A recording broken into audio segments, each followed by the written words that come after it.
Hi, I'm Jon Haas with Haas Off the Grid, your destination travel, adventure, fishing challenge show. And I'm here today to talk to you about the difference between floated braided line and sinking braided line. And so to demonstrate the concept of that, I've got a couple of rods rigged up. But let me just start with the fact that anytime you're fishing, you're really talking about two things. And those two things that you're concerned about is the delivery method for your presentation of your bait or your lure. And the second one is the actual presentation itself, whether that's up on top, down on bottom. Does it just sit there? Does it move? Those are the two things you're concerned about. So when I'm thinking about using either a braided floated line, a floated braided line or a sinking braided line, I'm thinking about those two things. So I've got two different setups. One setup is set up with floating line, and that's going to be used in a setup we use up here in the Northwest for salmon fishing, where we use a big bobber and we have floated line. And when we cast it out, we want that line to be on the top so we can manipulate the line so there's not drag in the water that's catching the line and making the bobber and the bait or the lure move faster than it naturally would floating down the river. And the only way you could do that is to make sure you're mending that line and keeping that line from sinking into the water or getting caught in any other currents that are moving at different speeds. So a floating line allows you to have that line at the top and be able to lift it off and mend it so you can maintain a constant, consistent, drag-free drift of your offering. So you want to be able to be at the surface and be able to manage it, and that's why a floating braided line is important to use in a presentation like that.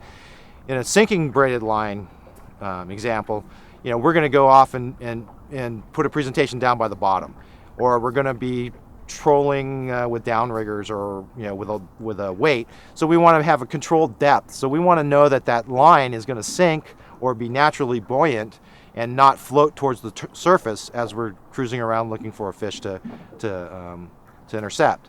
So those two make the difference. It's about the presentation and the delivery of your offering. Now I've got an example of each of these. This is a floating braided line.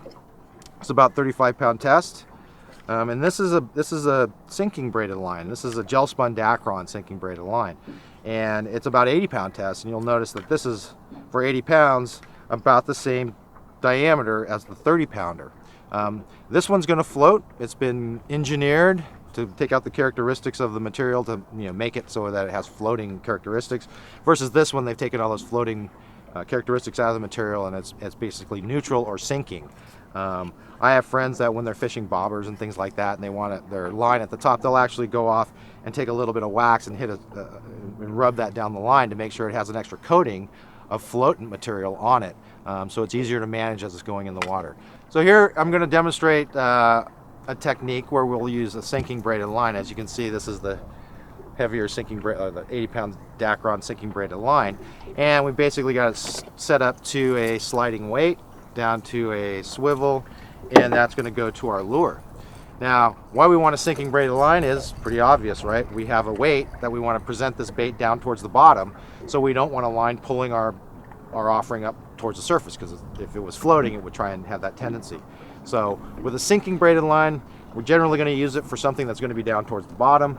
And in this case, when we're salmon fishing out in Oregon, we'll take an offering like this and we'll throw it out and let it sink towards the bottom. And the sinking braided line allows it to stay there. And the other thing that it does in this specific instance, it also gives us an added benefit that there's no stretch in the line. So when a fish comes up and hits that lure, it's instantaneous hooking itself up, and this rod would bend over. But for demonstration purposes, we're not going to sit here and wait for a fish to take it. But that's the reason why we would take and use a sinking braided line versus a floating braided line. In this case, we're going to be talking about the floated braided line. And the presentation I have here is the floated braided line tied to a little bit of monofilament. And I have a sliding bobber. And I have a bobber stop there. It's just basically another tied piece of yarn or braided line that allows me to adjust the depth of my offering, and that depth of the offering will be based upon the length of this line. And we want a floated line because when we throw it out in the water, we want to be able to manage the presentation that this offering's going. So as this bobber's floating in the water, we want to make sure that the line isn't sinking in the water and being caught in another current or contributing drag to the presentation and slowing it down or speeding it up. So with a floated braided line, we're going to be able to manage that. And generally, we're just basically going to lift it off the water and mend it. so that it's constantly has a drag-free drift through our presentation, through the strike zone, wherever the fish are. So in this case, we have a sliding bobber that would slide up to our bobber stop, and then underneath it we'd have a jig, bait, whatever you're going to do to present it, an offering that they'll be interested in. And in this case we didn't have a hook on it, but it's just for demonstration purposes. So we would reel up, bobber stop can go past the stuff, we cast out, and we're able to have the line floating on the water. You can see it floating on the water. I think you can see that.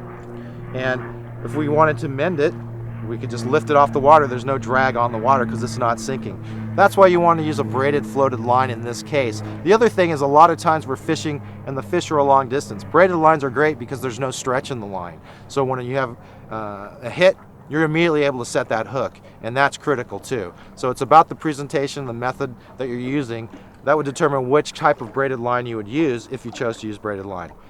So in conclusion, braided line has a lot of different characteristics that are positive for different types of fishing situations. When you have a lot of line out, braided lines are great because there's no stretch to the line. You can immediately set the hook. The other thing is you have a choice whether floating or sinking based upon the method and presentation that you're using. So if you have a bait down towards the bottom, you generally want to use a sinking line. And you have a bait that's going to be towards the top or being floated, most of the line is going to be floating, and you're going to have to manage the line in current or in water that's or wind. You're going to want a floating line. And knowing the difference between the two and why you would use one and the other will allow you to be the successful fisherman out on the water.